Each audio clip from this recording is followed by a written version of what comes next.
Am I the only one that is shocked by Trump's behavior? Because I have very little faith in our president to act with any sort of decorum. When he came out with Mayor-elect Zoran Mandami, I was shocked because he had the brightest smile on his face. I have never seen Trump so happy. Look at the screen. Look how happy Trump looks right now. Yeah, that's our president who is smiling. That's our president right there, smiling his little heart out over Zoran Mandami, the one who he calls a jihadist, all this really racist, rude stuff. He's in love. And I'm in shock. Don't get me wrong. I knew Zoran Mandami, this is his bread and butter. I knew that he would be fine entering the gauntlet with all of them. And I wonder who else was in the room too. Did Trump have like Marco Rubio, Stephen Miller's crazy ass? Like, I just want to know who. Well, clearly, maybe not, right? Because all of a sudden, he's now pro Mamdani.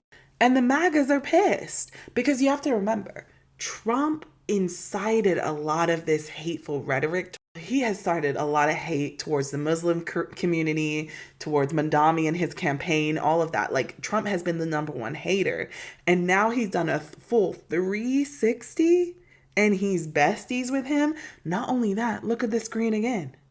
Look, he's trying to dress like Mamdani. I'm in shock. Look at the turtleneck. I can't believe I'm saying this. I am not, first of all, I can't believe I'm saying this because y'all know I'm the number one Trump hater. I can't believe I'm saying this, but that's the best Trump has ever looked. And he stole the style from Mamdani. I'm in shock. And you want to know why I know that Trump is in love with him? Because not only has Trump been terrorizing the streets and cities with ICE, like North Carolina, New Orleans is coming up, but he said yesterday on Sunday, November 23rd, that he's not going to be sending ICE to New York at the moment. He's putting a pause on New York right now. So what does this tell us? It tells us that every single mayor better get their asses out there and march on down to the White House and charm the socks off the president because we need to get ICE out of these streets, especially here in California. LA Mayor, Karen Bass, what are you doing? Glendale Mayor, what are you doing? We don't even know your name, Glendale Mayor. We've never seen any communication from you. We're still trying to wait to hear back from you. This is kind of insane. But yet Mamdani, he's not even the mayor yet, and he's already figured it out. Because Eric Adams is over in Israel talking about, oh, I tried my best to be your mayor. Because everybody's in the hands of AIPAC.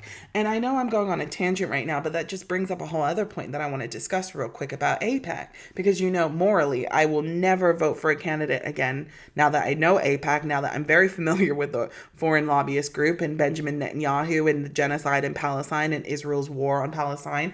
And now they're going around terrorizing other countries. Well, Governor Newsom, who we know is friendly with AIPAC, and we also know he's over in Brazil doing I don't know what for his presidential bid. Well, we all know that Governor Gavin Newsom's time in the governor's state is up. Okay? It's coming up. And so now people are starting to challenge him because I think Gavin Newsom wants the presidency but so bad. But I'm just going to tell y'all right now. I like what he's doing with the fighting fire with Trump. I absolutely do. I think that we need to stoop down to Trump's level in some cases. However, California is in shambles. It's in shambles. Gavin Newsom, we need a bit more from you. You've not done anything. Homeless rate is still shit. Unemployment rate, like myself, is still really bad. There is no rent control, at least in Glendale. Mayor, where are you? Rent is going up. Electricity rates going up. There's no free transport. There's no free childcare. It's a mess. He's not done anything except take money and also party during COVID. So it's just, I have a very, very love-hate relationship with Gavin Newsom, and I'm just not happy with it. Well, Congress representative here in California, Eric Swalwell, has now entered the race. He announced, I think it was on a late night talk show or MSNBC, something like that he's going to run for governor here in California.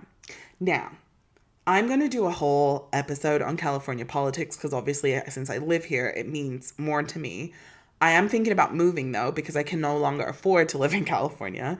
But I am going to be paying very close attention to the 2026 midterms because I think we really need to understand who we're voting in, who we're voting into power.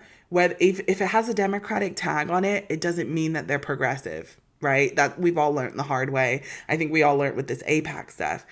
So Eric Swalwell takes money from AIPAC, and quite a bit of money. So he's a no for me. I do actually kind of like a few of his policies outside of AIPAC, but morally, you guys, I can't do it. Morally, I can't. I can't vote for someone with AIPAC again. They use my money. They use my hard-earned taxpayer money to fund and vote to maintain a war in Gaza and to fund the IDF and Benjamin Netanyahu's bullshit.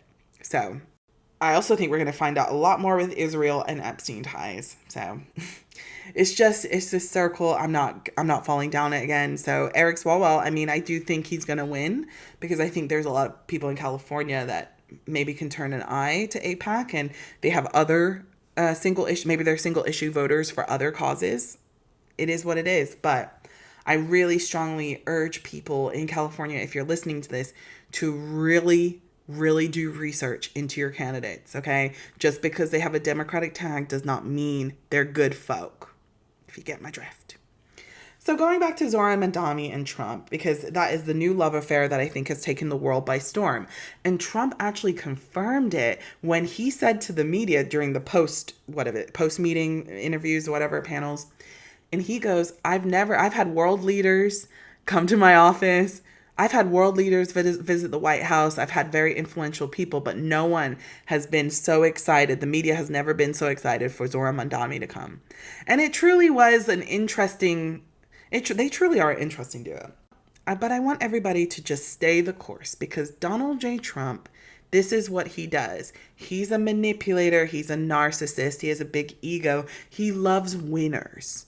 And Zoran Mamdani took some of his base, if not quite a lot of his base, especially from the Bronx and Harlem, actually. Was it Harlem? Maybe I'm wrong about that, but definitely the Bronx. So Trump knows that he needs to be on the Zoran Mamdani train a little bit, and he doesn't even care if he loses the MAGA base, because he never really believed in the stuff he was saying. He's a con man. So the MAGA base is starting to realize that they voted for this man and it was all fake. It's all a lie. And everything that they have been promoting for for years, decades, is all a lie. So you're seeing now within the Republican Party, there's a lot of issues. They're all arguing with each other because you got the MAGA Trump loyalists versus, I think a lot of the Republicans are starting to wake up, even though it's a bit too late now. The Republican Congress people are starting to wake up and realize Trump isn't it. There's no MAGA without Trump. So what is everyone... I don't think Republicans can win without Trump's messaging, because people like Trump, they didn't like the Republican Congress. Do you get what I'm saying? So it's this whole thing that's going on right now. And also Twitter's in shambles because there's now this new rule where you have to show where the Twitter account was made, like where in the country, which country it was made in, which city, etc. And we're seeing that a lot of the MAGA supporters on Twitter are bots that weren't made in the United States, but they were made abroad in like Vietnam, India, somewhere in the Middle East, I believe as well. So all of these accounts that have been very pro-Trump, very vocal to get the, the movement moving on socials, they're not real. They're bots. And here are a few examples. You can see it there. So I think a lot of people on the MAGAs who are very, very pro-Trump are waking up and realizing that it was all a lie. And I think this Epstein thing is also very suspicious for a lot of people, because I think a lot of the MAGA base were running on, there was just so many Democrats that were going to go down in this, which they should, by the way. If there are Democratic congressmen, senators, I don't even care if it's even popular culture people, right? People in music, people, actors. I don't care. Y'all need to go down. You need to go to prison. Prison. I don't care who you vote for. I don't care what you believe in. I don't give a damn if I was even a supporter of you back in the day.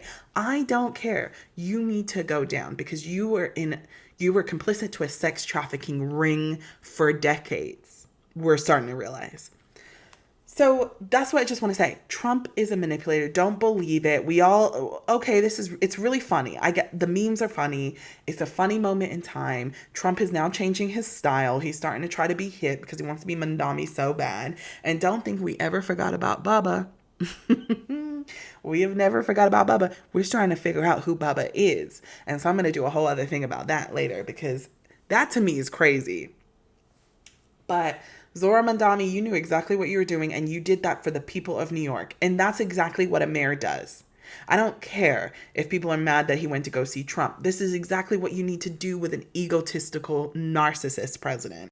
And so I think a lot of politicians starting to realize that you can fight fire with fire. That works for Gavin Newsom, but it won't work for Zoran Mandami because Zoran Mandami isn't a white straight man, right? A privileged white straight man. No, he is not. He's further from the truth. He's far from that. So he doesn't have the same privileges that Gavin Newsom has. Gavin Newsom can light Trump on fire and Trump won't really bark back because Gavin doesn't give a F, which is why that's the one thing I will say I appreciate about Gavin. One of few things. But but Zoran Mandami cannot. And that's the sad reality of being a POC in America. Okay. So I don't even know if this makes sense. I was just baffled. I was flabbergasted. I was all those words when I saw Trump smiling look at him. Look at him. I've never seen him smile that hard. You haven't either. I dare someone to show me a picture where he's been smiling that hard. Because even with his own kids, the Purge twins, Trump Jr. and the other one. What's the other one? The crazy looking one. He doesn't smile with them. I've never seen him smile with Melania. I know Melania hates him. But we're starting to find out a lot about Melania due to these Epstein files. And y'all know what I'm talking about. And if you don't, stay tuned. Stay tuned. All right, that was my rant this morning. I had to let it off my chest, and I feel better about it. I don't know, everyone needs to get like a little podcast. If you don't have a podcast, whatever you use, a diary, your homegirl, your friends, you texting, you need to let these rants out. I just happen to have to do it here. I don't know why. But yeah, all right. Well, we're going to keep the pulse on Trump this week. See what he's up to. See what Zoran Mandami's up to, because I may move to New York. I did want to talk about some sports stuff, but I'm going to do that in another time. All right. Thanks all for listening. Bye.